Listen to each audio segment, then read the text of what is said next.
Hoje você vai conhecer a maior fraude da história, o Bitcoin. Mas você sabe o que é uma fraude? Uma fraude se trata de qualquer ato ardiloso e enganoso com o intuito de lesar ou ludibriar alguém. Por exemplo, em 1821, Gregor MacGregor vendeu muitas terras do território de Poier em toda a Europa. E a fraude está exatamente no fato de que Poier não existe. Em 1925, um homem chamado Victor Lustig vendeu a Torre Eiffel. E obviamente a fraude estava no fato de que a Torre Eiffel não estava à venda. E eu não vou ficar explicando nesse vídeo sobre todas as fraudes, pois eu já tenho esse vídeo inteiro na qual eu explico tudo. Mas a questão é, 99% das fraudes têm um único objetivo: roubar o seu dinheiro. Espera aí, nesse caso os bancos e governos têm que ficar muito atento para não cair em fraudes, já que o dinheiro de 99% das pessoas estão lá. Na verdade, os bancos e governos são as maiores fraudes. As maiores crises dos últimos anos foram as de 1973, 1980, 2001 e 2008.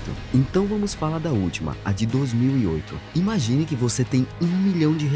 Você ter esse dinheiro dentro da sua casa, você estará sempre correndo o risco de ser roubado. Agora imagina você deixar o seu dinheiro guardado com total segurança e ainda ganhar por isso. Essa, teoricamente, era a solução que o banco daria. Mas em 2008, os bancos estavam gananciosos, queriam mais e mais e mais clientes e assim começaram a facilitar os empréstimos. Quando eu digo facilitar, era tal ponto que você conseguiria empréstimos até no nome do seu cachorro. Se quiser entender direitinho como aconteceu a crise do subprime, assista o filme A Grande Aposta. Mas pensa comigo, uma pessoa deposita o dinheiro no banco, mas e se esse banco quebrar? A questão é que o banco precisa do dinheiro do povo. Então se as pessoas não tiverem mais guardando o dinheiro no banco, o banco quebra, não é? Não. É aí onde entra uma sacanagem que se chama reservas fracionárias. O banco pode emprestar um dinheiro que ele não tem. E como você já deve imaginar, em 2008 os bancos estavam emprestando seu dinheiro para qualquer pessoa, independente se a pessoa teria ou não condição de pagar. Mas o pior é o que vem a seguir. No momento em que aconteceu a grande crise em que os bancos estavam quebrando, eles recorrem ao Banco Central. E o Banco Central empresta dinheiro para os bancos, para eles não falirem. E adivinha quem é que paga o Banco Central? Exatamente, a população, através dos impostos. E falando de uma forma não muito educada, quem paga pelas merdas que os bancos e os governos fazem são as pessoas, sendo realmente específico, os pobres. E lembra que eu te falei que nas reservas fracionárias, os bancos podem emprestar o dinheiro que eles não têm? Igualmente também, os bancos podem criar dinheiro que não existe. Mas para uma moeda fazer sentido, ela tem que ser lastreada em algo. Antes, o dólar era lastreado em ouro. E já fazem muitos anos que não tem lastro em literalmente nada. O que eu estou te falando é que o governo norte-americano pode imprimir quantos dólares ele quiser. E obviamente isso só aumenta a inflação, que aumenta os impostos, e quem se lasca é o povo, sendo mais específico, os mais pobres. Mas será possível que ninguém nunca pensou em nada para resolver esse problema? Na verdade, você sabe quando o Bitcoin foi criado? Exatamente em 2008, no mesmo ano da crise do subprime. Mas 11 anos antes, um homem chamado Nick Szabo tentou criar algo que é bem parecido com o Bitcoin. Sim, eu estou falando de décadas anteriores das primeiras tentativas da criação da moeda descentralizada, uma chamada B-Money e a outra BitGold. Peraí, existe uma razão ideológica para a criação do Bitcoin? Sim. Entenda bem, quando falamos em bancos e governos, estamos falando de você confiar nos bancos e governos, pois na prática essas transações não são públicas. Em outras palavras, eu estou falando que os papeizinhos coloridos estão lastreados na honestidade de políticos. Ou seja, quem deveria cuidar do seu dinheiro é o que está diminuindo o valor dele periodicamente, simplesmente criando dinheiro do ar. Assim como você consegue digitar qualquer número no seu computador, e esse número nem por isso é algo real, é exatamente o que fazem. Sempre estão imprimindo mais dinheiro, fazendo com que a inflação cada dia suba. Então estamos falando de papeizinhos coloridos lastreados na honestidade de políticos sem reserva de valor e causador de crises periodicamente. Essa porcaria não tem como dar certo. E caso você esteja pensando que precisamos de um sistema financeiro que não é controlado pelos bancos e governos, mas sim pelo povo, seja muito bem-vindo. ao Bitcoin. Agora eu vou te explicar como o Bitcoin foi criado e como ele funciona. Voltando para a crise do subprime. Enquanto os bancos estavam sendo socorridos pelo governo americano, no dia 31 de outubro de 2008, Satoshi Nakamoto surge. Mas quem é Satoshi Nakamoto? Satoshi Nakamoto é o nome usado pelo suposto pseudônimo, ou seja, a pessoa ou as pessoas que desenvolveram o Bitcoin. Porém, é importante você entender que Satoshi Nakamoto para o Japão é o equivalente a um Francisco José para o Brasil, ou seja, qualquer pessoa pode ser Satoshi Nakamoto. Por exemplo, esse cara aí se chama Satoshi Nakamoto, mas ele afirma de pé juntos que ele não é o cara que criou o Bitcoin. Na verdade, todas essas pessoas aí são suspeitas de serem o verdadeiro Satoshi Nakamoto. Mas a real é que o Satoshi Nakamoto, mas muito provavelmente ele nem é japonês. Pois pensa comigo, você criou algo na qual todos os governos e todos os bancos do mundo estão doidos para te acharem, para te meterem a porrada e te matar. Você vai revelar o país da sua origem? Então, muito provavelmente, o idioma nativo do Satoshi Nakamoto não é inglês e o seu país de origem não é japonesa, o que faz com que as pessoas sempre procurem algum indício de quem seja o Satoshi Nakamoto exatamente, ou em japonês ou em inglês, quando na verdade ele pode falar qualquer outro idioma, como por exemplo português. Inclusive, eu poderia ser o Satoshi Nakamoto. Não, mas peraí, eu falei que todos os bancos e todos os governos do mundo querem matar o Satoshi Nakamoto, mas por quê? Então, em uma lista de e-mails totalmente criptografado, o Satoshi explica o sentido do Bitcoin. E já começa assim: Bitcoin, sistema de dinheiro eletrônico de pessoa para pessoa. Caso você queira todos os detalhes, eu te recomendo ler o white paper completo, mas as principais premissas são ser uma moeda descentralizada, autônoma e segura. Sim, quando eu falo descentralizada, eu estou falando independente de bancos e governos, ou seja, agora você não precisa mais pagar taxas, juros e impostos. Descentralizada de bancos e governos. Mas como é possível fazer isso? Bem, no dia 3 de janeiro de 2009, o Satoshi lançou a blockchain. Que diabos é blockchain?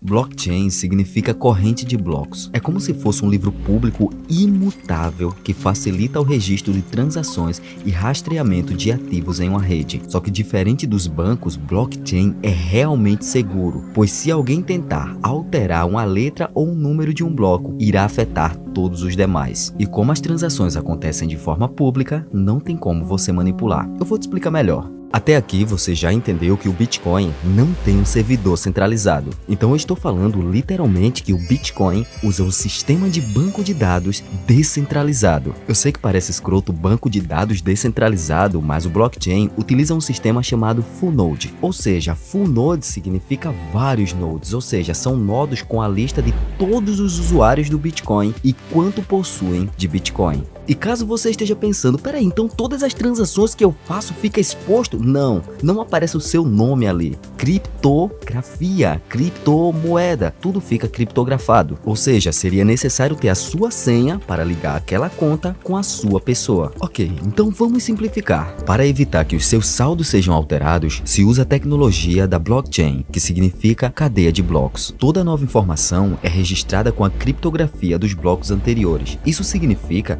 que se alguém tentar alterar, causará falha na criptografia de todos os blocos seguintes. E é por isso que se alguém tentar mudar algo na carteira, ela se tornará inválida. Então, quando se manda dinheiro, na verdade está mandando uma mensagem para todos os nodes, dizendo que está tirando dinheiro da carteira X e mandando para a carteira Y. Peraí, mas dessa maneira todo mundo então vai poder atualizar seus saldos e informações. Então isso seria uma brecha para uma pessoa poder fazer a seguinte malandragem. Imagina que eu tenho um único Bitcoin e eu decido enviar esse meu único Bitcoin para duas pessoas diferentes. Se fosse no sistema tradicional dos bancos, seria fácil. Eu enviei para duas pessoas diferentes todo o valor que eu tenho. O primeiro que compensar ficará com o dinheiro e o segundo, o dinheiro será devolvido por falta de fundos. Ou seja, esse problema é fácil de resolver quando há um servidor central do banco, porque ele determina as ordens. Daí ele sabe quem pegou primeiro, mas como o Bitcoin não tem um servidor central, isso significa que blockchain é uma porcaria, não é? Não. O Bitcoin não tem um servidor central, mas tem milhares de full nodes. E realmente as duas mensagens podem chegar em ordem diferente em nodes diferentes. Nesse caso, para resolver o problema, é necessário que a primeira mensagem seja aceita e a segunda seja recusada. Tá, mas como definir qual é a que vale e a que não tem fundos? Bem, para isso você tem que usar um tipo de nodo especial chamado mineradores. É o que você pensou mesmo, mineração de bitcoins, o que fez o preço da tua placa de vídeo subir tanto, exatamente isso mesmo. E são exatamente esses nodos que fazem o primeiro ser o ok e os demais serem recusados. Mas de qualquer jeito, tem milhares de pessoas minerando o tempo todo. Como saber qual foi a que minerou primeiro? Todas as transações são colocadas no Memory Pool, que é um conjunto de transações temporárias. Elas são temporárias, pois a cada 10 minutos o minerador que resolver a charada ganhará o direito de minerar o bloco. Ou seja, a Memory Pool ainda não é válida, apenas está na memória para aquele que conseguir resolver a charada primeiro. Daí, esse minerador que resolveu a charada primeiro vai pegar os blocos da Memory Pool e ordenar criando um novo bloco. Porém, esse novo bloco agora será totalmente impossível de ser alterado. Inclusive, esse bloco será usado pelos demais mineradores como o bloco válido. Então isso significa que a cada bloco, apenas um minerador é autorizado a ordenar o bloco. Então, a mineração serviu inicialmente para a distribuição do Bitcoin. Mas você tem percebido que quanto mais o tempo passa, vai ficando mais difícil minerar Bitcoin? Você sabe a razão disso? Como você já entendeu, para cada bloco minerado, os mineradores ganham uma recompensa em Bitcoin. Mas essa recompensa está sempre caindo por causa do halving. Eu vou te explicar. Inicialmente, a recompensa era de 50 Bitcoins. E sempre que acontece o halving, a recompensa cai para metade. E por isso que eram 50 Bitcoins por bloco em 2009, 25 em 2012, 12.5 em 2016 e assim por diante. Isso é o halving. Então isso significa que a mineração de Bitcoin vai acabar, não é? Não, porque a mineração não acontece apenas para minerar os bitcoins que ainda existem, mas também quando acontece uma negociação se paga uma taxa e essa pequena taxa é o que vai exatamente para os mineradores. Mas pensa comigo, e quanto será que o Satoshi Nakamoto minerou de Bitcoin se ele pôde minerar bem no início? Para você entender melhor, no início as pessoas não tinham essa visão de que dava para ganhar muito dinheiro com Bitcoin. As pessoas simplesmente davam Bitcoins umas para as outras. Por exemplo, a primeira negociação que aconteceu com Bitcoins foram 2 pizzas que foram compradas por 10 mil Bitcoins. Pois é, aquele valor daquelas 2 pizzas hoje em dia daria um valor multimilionário. E como eu já te expliquei sobre o halving do Bitcoin, no início pouca gente minerava e Satoshi fazia parte dessas poucas pessoas que mineravam Bitcoin. E naquele tempo, Satoshi minerou 1,1 milhão de Bitcoins. Isso, 1.100.000 Bitcoins. Dependendo do valor do Bitcoin, no momento em que você assiste esse vídeo, eu tô falando que o Satoshi tem pelo menos, no caso, uns 100 bilhões de reais. Caraca. Ele é um dos mais ricos do mundo. Porra. Provavelmente o mais rico do mundo. Ok, eu vou te explicar isso do Satoshi Nakamoto ser o verdadeiro homem mais rico do mundo atualmente. Lembra que eu falei que o Satoshi Nakamoto minerava Bitcoin? Então, só que ele minerava através de um padrão específico chamado padrão Patoshi de mineração. Porém, o padrão Patoshi é propositalmente diferente do padrão convencional, pois ele contém um enigma dentro dele. E caso você se perguntou, mas qual enigma seria esse? Eu não faço a mínima ideia. Talvez seja uma mensagem, talvez seja um segredo. Quem sabe um nude da Mia Khalifa? Ou bem possível ele estava apenas experimentando outras maneiras de minerar. O ponto é o seguinte, lembra que eu falei que o Satoshi talvez seja o homem mais rico do mundo? Talvez não, mas a questão é, sabe esse padrão Patoshi? Ele contém provavelmente um segredo que é maravilhoso. Pois no padrão Patoshi existe um enigma, na qual muitos acreditam que quem conseguir desvendar o enigma ficará com o prêmio. Qual prêmio? 1,1 milhão de Bitcoins. Ok, agora vamos entender como funciona o padrão Patoshi. Mas para você entender como funciona o Patoshi, você tem que entender como funciona o processo de mineração do Bitcoin. A mineração acontece assim, a cada 10 minutos o CAPTCHA muda e quem resolver primeiro fica com o prêmio. Então, quem resolver o bloco primeiro simplesmente ficará com o prêmio, mas não é tão simples assim, pois resolver a charada é bem difícil e daí é onde entra o hash 256. Quando eu falo em criptografia, provavelmente você pensa em um código, uma senha, uma mensagem de forma ordenada, mas a criptografia deixa aquilo de uma maneira impossível de entender, não é? Ou seja, criptografado. E sempre que você criptografa algo, existe uma senha para desbloquear a criptografia, certo? Então esse não é o caso do hash 256. E é exatamente por isso que é chamado de hash 256, pois tem 256 bits ou 32 bytes. Está vendo esses zeros aí? Daqui a pouco eu explico. No cabeçalho tem 4 blocos para a versão, 32 bytes do hash do bloco anterior, 32 bytes do Merkle root, 4 bytes para o timestamp, 4 bytes para o NBits, 4 bytes para o nonce, e é no nonce onde está o segredo. Pois a única maneira de ter vários zeros no início do bloco é exatamente através do nonce, e isso pode estar indicando onde vai o tesouro. Talvez descobrir o nonce seja exatamente a resposta para ganhar 1,1 milhão de bitcoins. Isso é uma hipótese, mas se levarmos em consideração que em 2011 ele parou de minerar, quem lá sabe ele não perdeu a sua senha, talvez perdeu o interesse sobre o assunto do Bitcoin, ou quem sabe até ele tenha morrido, né? Não. Pelas suas aparições em fóruns, nós sabemos que ele está vivo e ele tem controle sobre sua carteira. Lembra que eu falei que Satoshi tem um pouco mais de 1 milhão de bitcoins? O preço do Bitcoin está variando tanto atualmente que nem vale a pena eu tentar dizer mais ou menos quanto hoje equivale 1 milhão de bitcoins. Pois no momento em que você assistir esse vídeo, talvez esteja o dobro, o triplo ou até menos do que o valor que eu viesse a citar aqui. Mas o ponto é o seguinte, os homens mais ricos do mundo atualmente é o Elon Musk e o Jeff Bezos. E o valor de suas fortunas ficam flutuando em algo por volta de 200 bilhões de dólares, o que seria mais ou menos 1 trilhão de reais. Mas isso não significa que eles têm 200 bilhões de dólares. Não.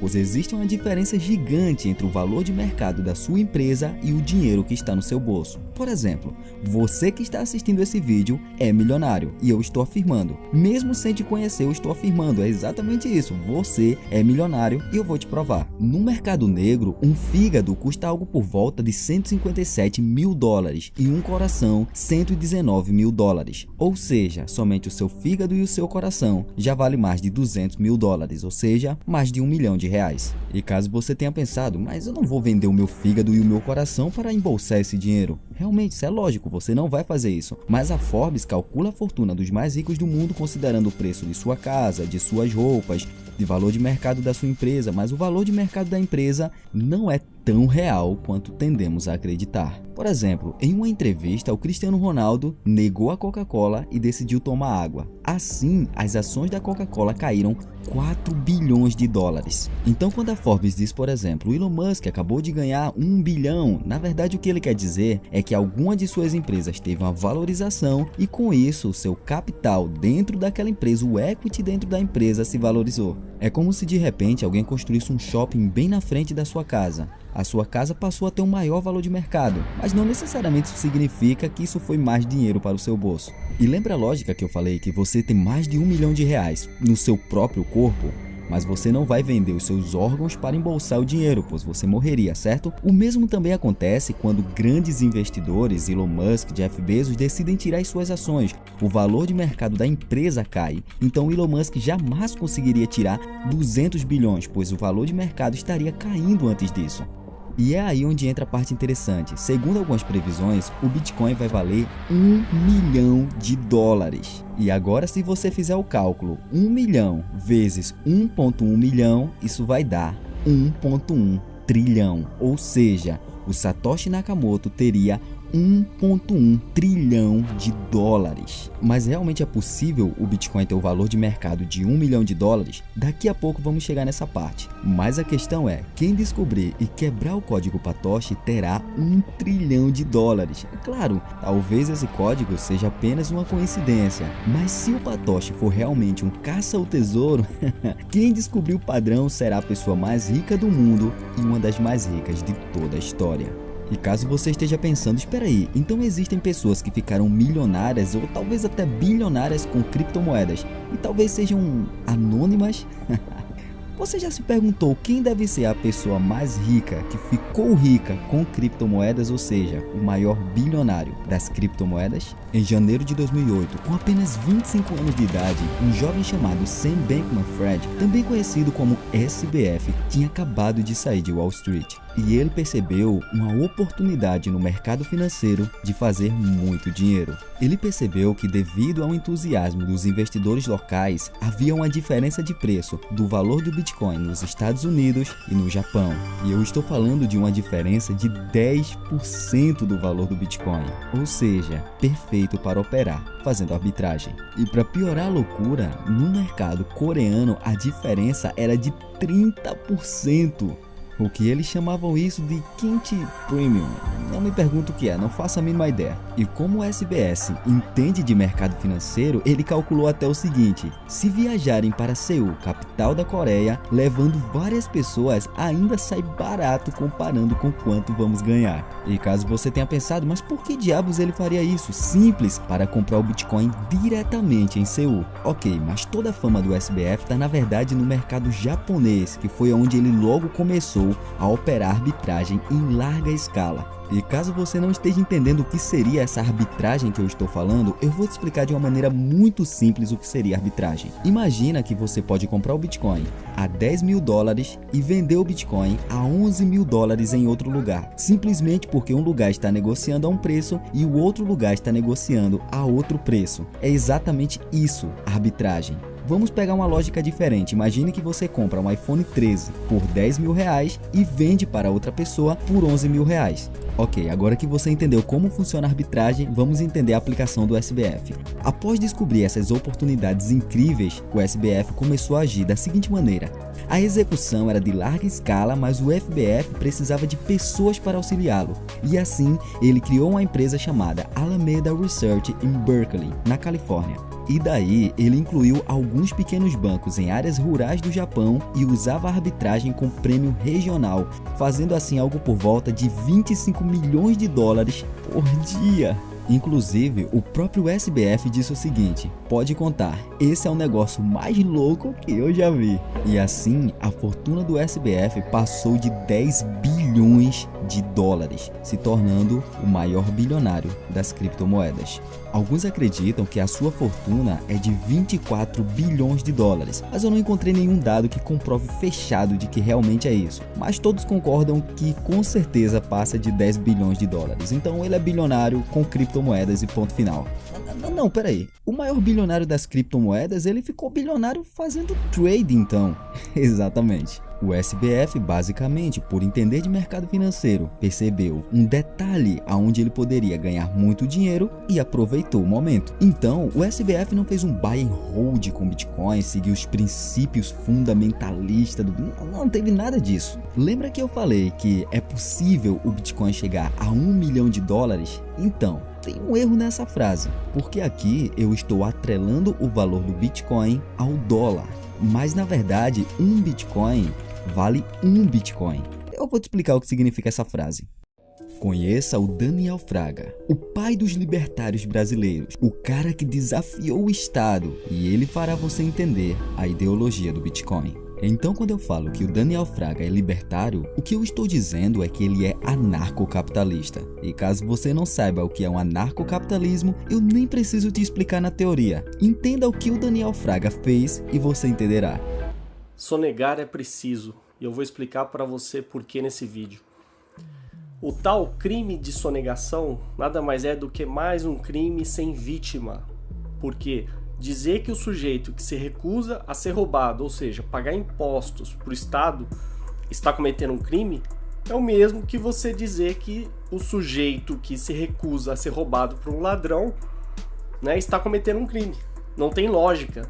Ou seja, se eu sou assaltado por alguém e eu reajo, me recuso a ser assaltado, eu estarei lesando o bolso do ladrão? É claro que não. Então não fale em lesão a cofres públicos, porque cofres públicos nada mais é do que o bolso do ladrão, que as pessoas chamam de Estado. Estado nada mais, nada menos é um eufemismo para ladrão. Que serviço deve ser prestado, né, sob a ponta de uma arma, sob a mira de uma arma? Que tipo de serviço tem que ser prestado apontando uma arma para a cabeça do consumidor? Né? Só para ver se ela vai responder. Qual o tipo de serviço? Ou seja, mesma coisa, se a pessoa falar que nenhum serviço deve ser prestado dessa forma, então parabéns, você é uma pessoa normal. Em que caso é justificável iniciar agressão contra uma pessoa pacífica? Essa pergunta é matadora. A pessoa provavelmente vai ficar sem resposta, ela não vai conseguir responder e você ganhou o debate. Criam esses códigos penais, que eles que criam esses anteprojetos que vão ser enviados, né, para o Congresso Estatal formular as leis estatais, e eles é que são a origem do problema, porque eles é que têm essa mente deturpada de que é legítimo agredir pessoas pacíficas. Ou seja, se você sonega e consegue sonegar impostos, parabéns, você é um herói, você é mais do que um empreendedor, você está se livrando do roubo estatal. Né? Quando você vê uma notícia sobre a Polícia Federal conseguiu desarmar uma quadrilha que sonegava não sei quanto. Crime sem vítima. Onde que está a vítima? Não é? Onde está a vítima? Desde quando o ladrão do Estado é uma vítima? O ladrão é o agressor, a vítima somos nós. E como você deve imaginar, o Estado não gostou nada do que ele estava fazendo. Inclusive, as imagens que você verá agora foram censuradas. E aí, virar aqui pra quê? Não, tudo bom nada. Mas precisa vir com gravador? É intimação, ô Dani. Claro que eu preciso. Qual que é o problema? Vocês gravam todo mundo aí? Grava quem? Ué, não é Polícia Civil? Vai investigar os outros? Ô Daniel, Ué, mas grava quando quer e agora tá reclamando do quê? Eu tô na minha casa. Qual que é o problema? é só uma intimação. Ué. Ô Daniel, só uma intimação pra você. Não, intimação, se você quiser, você joga aí, cara. Eu posso ignorar. Não, você vai receber ou não vai? Não vou receber nada. Não, tudo bem. Nada. Não vai Só- receber, a gente volta pro juiz. Não quer Ué, fazer o quê? manda pro juiz, cara. É o trabalho de vocês. Tô falando, você trabalha pra máfia, uma máfia estatal, pra ficar coagindo pessoas pacíficas? Coagindo quem aqui? Vocês, Eu ué. que me sinto que eu não coagindo Tá. com esse negócio na minha frente aí. Ué, o negócio na minha frente. Coagindo com esse negócio ligado na Ué, minha cara. e mostro sim. Merda aí. Isso- Oi, João. Que merda o quê, cara? Tô na minha casa. Pode colocar isso aí. Olha aqui, ó, tô na minha casa. Qual que é? Tá? Sua ficha tá limpa. Tá? Sua ficha é limpa. Que ficha Vai limpa, começar a cara? sujar. Ficha segundo o que o Estado? Dane-se o Estado, cara. Tá? De onde que vem o dinheiro que paga o seu salário, meu? Tá? De onde que vem? Encheu o saco aqui. Olha aí. Tá vendo? Encheu o saco em cima de pessoas pacíficas. É pra isso que serve o Estado. Pra encher o saco de todo mundo. O cara presta um concurso pra quê? Tá vendo? Pra isso que todo mundo protesta, por mais Estado. Simples. Agora fala, vai combater o quê? Crime sem vítima? É isso aí. E ainda tá reclamando. Engraçado, né? Quer prestar um concurso pra ser policial e não quer ser identificado. Por que você não se identifica também? Você não tá vendo a identificação aqui? Ué, fala aí, fala bem alto pra todo mundo saber.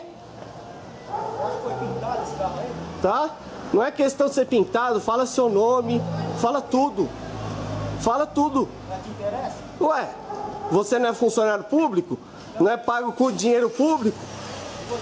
Entendeu? Eu não dependo de dinheiro público nenhum, tá? Porque eu não roubo as pessoas.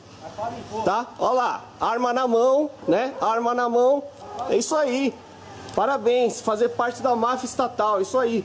Então, como você já percebeu, o Estado estava o processando e ele ia ter que pagar de alguma maneira. Mesmo que ele tentasse se recusar a pagar, o Estado saberia uma maneira de chegar lá e tomar o dinheiro dele à força. Ao menos que ele fizesse uma coisa. A favor da censura, né? Um cara que gosta de usar a força do Estado para calar as pessoas. Por que você não tenta aí aplicar uma multa nos meus bitcoins? Que tal? Você sabe o que é Bitcoin? Será que ela sabe o que é Bitcoin? Ela nunca ouviu falar, né?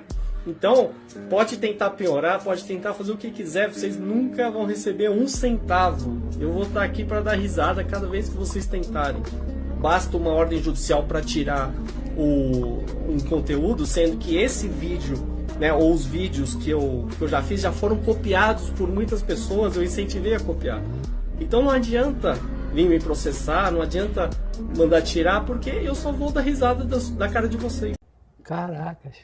O Daniel Fraga começou seu canal no YouTube em 2010. Os seus vídeos no início eram cobrança sobre a má infraestrutura da cidade de São Paulo. Posteriormente, ele também começou a reclamar bastante sobre a corrupção política, ou seja, ele ainda acreditava no Estado. Mas no momento que ele se tornou um total libertário, ele atacava os políticos de forma direta e assim ele recebeu muitos processos. Mas como você viu nas imagens anteriores, ele se negava a pagar qualquer processo ou simplesmente assinar um processo. Até porque, quem é que vai julgar a causa? O Estado. Então, um cara que se nega a pagar impostos, fazendo críticas ao governo, políticos e bancos, sendo julgado pelo Estado, com as leis estatais, você já sabe qual é o resultado disso. Sim, é exatamente isso que você ouviu. Assim como ele criticava o Estado, ele também criticava os bancos, mas aí ele entrou em maus lençóis, porque tanto os bancos quanto o Estado não iam muito com a cara dele. Ou seja, as suas contas nos bancos foram bloqueadas e o Estado estava processando. Então não era nem questão de esperteza, a sua única opção era colocar todo o seu dinheiro em Bitcoin. E foi exatamente isso que ele fez. E assim o que parecia impossível aconteceu. Ele venceu o Estado. E para você ter uma ideia, na época o Bitcoin não valia nem sequer $2.000. Ou seja, ele ficou muito rico, não é? Tem calma aí. Ele comprou na época mais ou menos 1000 Bitcoins. E inclusive, como você viu na imagem que mostrei anteriormente, ele disse: "Por que vocês não me multam agora? Multa os meus Bitcoins." Ele debochou do Estado. É bem possível que você esteja esperando eu fazer uma conversão para 1000 Bitcoins nos dias de hoje. Calma aí. Lembra que eu falei anteriormente que um Bitcoin vale um Bitcoin? Eu vou te explicar essa frase. O Bitcoin, ele foi criado para ser a liberdade do Estado. O Bitcoin, ele é inconfiscável, ele é imutável no sentido de não dá para mutar. Ou seja, se você tiver uma carteira privada, eu não falo de ter Bitcoins em uma corretora, eu estou falando Bitcoins em uma carteira privada. Será impossível te multar. E não tem como o Estado monitorar os teus Bitcoins, ou seja, ele não vai conseguir cobrar impostos. É você que teria que se oferecer para pagar esses impostos, o que eu acho pouco provável de você fazer. Nesse caso, um Bitcoin vale um Bitcoin, pois se o Bitcoin bater $1 milhão, como é o esperado, o Daniel Fraga será bilionário em dólares. Peraí, em dólares? A ideia do Bitcoin é exatamente o fim dos papeizinhos coloridos baseados na honestidade de políticos. Caso você não tenha entendido o que seria papeizinhos coloridos baseado na honestidade de políticos, vamos começar com a parte dos papeizinhos coloridos. Os bancos, por lei, podem fazer uma coisa chamada reservas fracionárias, que basicamente significa que o banco pode imprimir quanto dinheiro ele quiser. Mas se você inventar de imprimir o seu próprio dinheiro, artigo 297, 302 e 304, você vai preso. Sabe aquela inflação na Venezuela na qual o país está em uma calamidade? Pois é. Então, teoricamente, acontece assim: os bancos precisam ter algo por volta de 10, 20% do valor real do que ele empresta. Vou te explicar. Um banco ganha dinheiro da seguinte maneira: uma pessoa vai até o banco, deposita R$1.000. Os bancos pegam aqueles R$1.000 e empresta para outra pessoa, porém cobrando um juros mais alto. Você empresta R$1.000 e ganha, por exemplo, 1.100. E a outra pessoa que pegou o dinheiro emprestado no total do mesmo período de tempo pagará 2.000. E o banco ganha com essa diferença. Mas para realmente lucrar, ele pode usar uma estratégia. Imagina que uma pessoa está querendo emprestado R$100.000, mas o banco não tem esse dinheiro, pois ninguém colocou 100 mil. Bem, e se o banco emprestar esse dinheiro que não existe? E como ele faz isso? Reservas fracionárias. O banco empresta um dinheiro que ele não tem. É por isso que se todas as pessoas sacarem um dinheiro ao mesmo tempo no banco, qualquer banco quebra, pois o banco não tem dinheiro para pagar todo mundo. Quer dizer... não quebra, porque nessas horas os bancos pedem auxílio ao Banco Central, que imprime ainda mais dinheiro, que na qual será impostos para você para pagar os bancos. Ou seja, você paga imposto por pagar imposto e paga imposto porque os bancos fizeram uma coisa errada, que é um crime se você fizer, mas se o banco fizer, não é crime, mas mesmo assim você vai pagar imposto pelo que o banco fez. E caso você esteja pensando, mas quem aprovou essa porcaria? Agora vem a segunda parte da frase dele, baseado na honestidade de políticos. Eu não sei se você sabia dessa informação, mas se não sabia eu vou te passar agora. Existe corrupção na política. E agora eu vou te falar como a corrupção na política funciona. Sim, eu vou jogar o esgoto no ventilador. Você está sendo roubado nesse exato momento. Eu sei que quando eu falo de corrupção, você deve pensar nos anões do orçamento, máfia dos sanguessugas, vampiros da saúde, os mensalões do PT, PSDB, do DEM, da Lava Jato, mas calma. Realmente, tudo isso aconteceu, mas você está sendo roubado agora. Porque quando um sistema de corrupção vem a público, é a pontinha do iceberg daquilo que está acontecendo o tempo todo. Mas o problema maior nem está aí. Por exemplo, um deputado ele recebe uma verba para pagar a sua equipe. Nesse caso se trata de secretário, assessor de imprensa, assessor de gabinete, motorista, amante, tradutor e assim por diante. Essa verba varia entre 100 a 184 mil reais por mês. Não, esse não é o salário do deputado. Isso é só a verba de cada deputado, é isso mesmo. Nossa, isso é um crime, eles deveriam ser presos. Calma aí. Isso aqui tá na lei. Isso aqui ainda não é. Isso aqui ainda não é corrupção. Só que eu acredito que você já entendeu que o indivíduo não precisa de um secretário, assessor de imprensa. Ele não precisa de tudo isso. E mesmo que ele use, ele não vai gastar 100 mil reais com essas pessoas. É aí onde entra o problema. Agora imagine o seguinte, um deputado ganhando essa verba de 100 mil e ele vai perder esse dinheiro? Ele simplesmente coloca alguém que é da família dele, um parente, um amigo, para fazer nada e vai pagar esse valor para esse parente e para esse amigo, sendo que é no racha. Ou seja, eu pego, por exemplo, algum amigo meu, digo que vou pagar 20 mil reais por mês para ele ser o meu secretário, quando na prática eu pago 5 mil para ele e coloco mais 15 no meu bolso. Aí essa pessoa vai fazer o quê? Nada. Ele simplesmente será o meu laranja. O que seria o laranja? Exatamente isso que eu acabei de explicar. Ganhando dinheiro sem fazer literalmente nada. Mas vamos com calma aí. E se esse amigo inventar de abrir a boca, vai ferrar pra todo mundo. É exatamente por isso que na maioria das vezes eles usam pessoas da família como laranjas. Isso tem até um nome, se chama nepotismo. E caso você até pense, espera aí, mas isso não é contra a lei?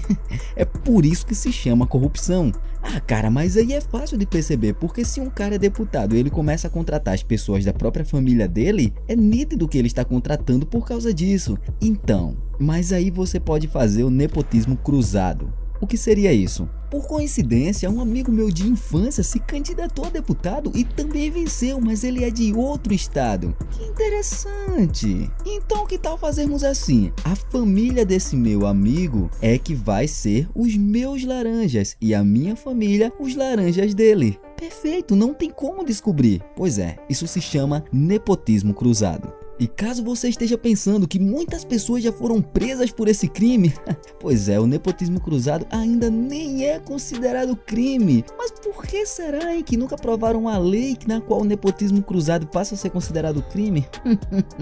Os mesmos políticos que retardam o julgamento de crimes que eles cometem são os mesmos que criam outras leis para coisas idiotas, por exemplo, cotas de passagens aéreas. Ou seja, um político vai andar de primeira classe através do dinheiro que você está pagando, mas claro, é para trabalho, é quando precisa viajar em prol do trabalho de político. Isso é na teoria. Na prática, muitos pegam esse valor das cotas e ficam viajando pelo mundo com famílias, amigos, comprando muita coisa do teu dinheiro, do teu imposto.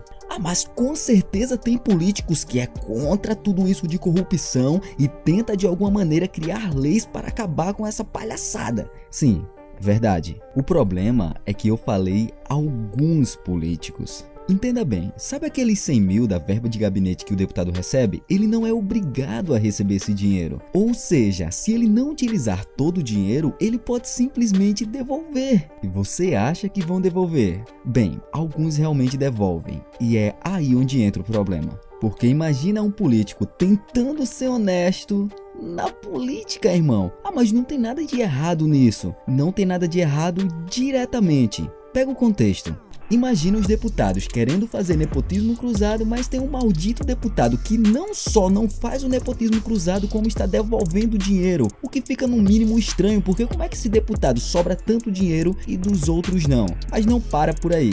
Lembra que eu falei que tem umas leis que são bem estranhas que foram aprovadas? Por exemplo, aumentar em 50% o salário dos políticos? Eu não consigo imaginar um cidadão que estava a favor disso. Olha aí, tá vendo? Mostra que todos os políticos são corruptos. Cadê os honestos nessas horas? Calma. É aí onde entra o dilema que eu falei. Porque existe uma coisa chamada emenda parlamentar. Imagina que no estado ou na cidade, seja o que for na qual você é responsável, você precisa de um hospital urgentemente. Mas aí, para que outras pessoas estejam de acordo com aquilo que você quer, você vai ter que estar de acordo com outras coisas que eles querem. E você basicamente nem tem opção. Não, mas eu vou ser contra e não vou concordar jamais com tudo isso. Pois é, você vai ser boicotado. Eu vou explicar em outras palavras. Se você não quer ajudar os outros políticos com as suas corrupções, eles também não vão te ajudar. Até aqui parece estar tudo bem, mas eles vão conseguir aprovar as leis mesmo sem a tua ajuda. E você vai continuar não conseguindo ajudar o teu estado, a tua cidade, seja lá o que for. Ou seja, se ele fizer aquilo que é errado em prol de alguma coisa que é boa, ele vai estar contra os seus princípios éticos, mas pelo menos ainda está fazendo bem. E se ele for contra, ele vai estar fazendo o mal e não vai conseguir sequer fazer o bem. Então, entre uma coisa e outra... Então vamos considerar que esse deputado foi lá e assinou, mesmo sendo contra sua vontade, mas pelo menos conseguiu abrir o hospital na sua cidade, no seu estado, seja lá onde for. Pois é, mas o problema não acaba aí. Porque agora ele vai precisar de equipamentos, medicamentos. E aí existe uma coisa que se chama licitação. Quais são os melhores produtos, os melhores serviços com um preço legal?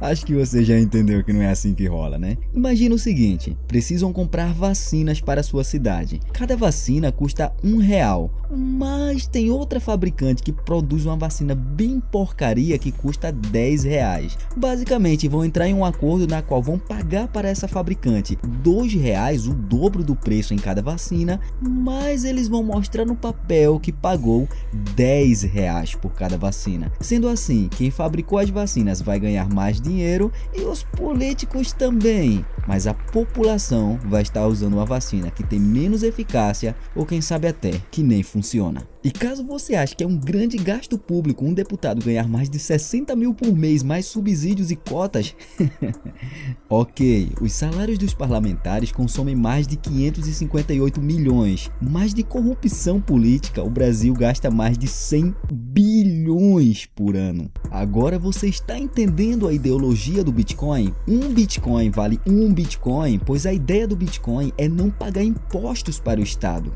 Ok, mas diferente do SBF, que já fez isso há tempos atrás, atualmente ainda é possível ganhar dinheiro com criptomoedas? Se sim, como? Obviamente, uma das maneiras de ganhar dinheiro com criptomoedas é operando o mercado financeiro, fazendo trading. Por exemplo, vou te falar de alguns jovens que enriqueceram operando Bitcoin. Eric Feynman investiu $1.000 e comprou 100 Bitcoins, quando o Bitcoin valia apenas $10. 3 anos depois, ele vendeu os Bitcoins lucrando $100.000. E posteriormente ele acabou ficando milionário com Bitcoin. Nick Bissett comprou um Bitcoin quando valia $2.000 e lucrou $19.000. Eu sei, você esperava um pouco mais, não é? Algo tipo uma proporção do Facebook, um lucrozão, né? Então que tal de alguém que foi um dos fundadores do Facebook? Na verdade, 2 dos criadores do Facebook. Aqui eu estou falando tanto do Tyler quanto do Cameron Winklevoss. Caso você não saiba, o cofundador do Facebook é um brasileiro e é um dos homens mais ricos do Brasil e do mundo, chamado Eduardo Saverin.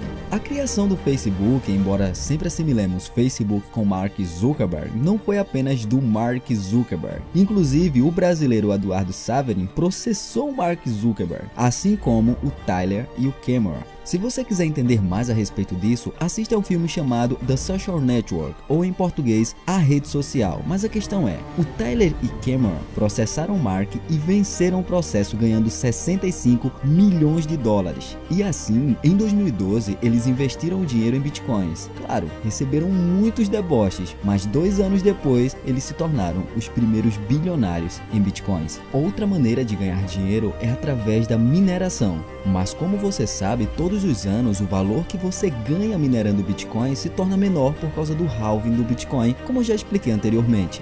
Mas ainda assim, sempre será possível ganhar dinheiro com Bitcoin, porque sempre que alguém esteja comprando ou vendendo Bitcoin, será necessário que essa transição seja validada, e a única maneira dela ser validada é através da mineração, ou seja, das máquinas que estão minerando. Mas eu já expliquei isso. A questão é que, diferente do que muita gente pensa, ainda nos dias de hoje dá para ganhar dinheiro minerando criptomoedas e não necessariamente Bitcoin. Por exemplo, se você usar uma ASIC, ela tem o poder de 34 RTX 3080 Ti, ou seja, usando essa máquina poderosíssima, você conseguirá 16 mil reais por mês minerando Ethereum. Ou seja, há tempos atrás haviam pessoas que compravam computadores para colocar para minerar. Realmente assim não faz sentido, mas uma máquina dedicada com peças específicas para isso ainda é vantagem, como por exemplo no caso da ASIC. Então, montar rig de mineração ainda é vantagem mesmo nos dias atuais. Mas como você deve imaginar, se o Bitcoin não é centralizado, então é um excelente lugar para cometer crimes, não é? Então imagina um homem que esteja entre os mais ricos do mundo querendo manipular o mercado das criptomoedas e ninguém vai poder prendê-lo por isso. Esse é o caso do Elon Musk e suas manipulações no mercado das criptomoedas. Mas esse vídeo é tão específico de mercado financeiro que eu vou explicar lá no canal Na Contramão do Mercado. A questão é, as melhores maneiras de ganhar dinheiro, mas não é de forma legal, no mercado das criptos é fazendo pump and dump e spoofing, ou seja, manipulando o mercado através de fraude. Mesmo o Bitcoin, que foi criado com uma maneira de combater as fraudes financeiras, as pessoas se apropriam dele também para cometer crimes, fazerem fraudes. E caso você esteja querendo aprender a como não cair em fraudes, bem, eu já fiz um vídeo inteiro ensinando a como não cair em fraude. Então vai assistir esse vídeo agora.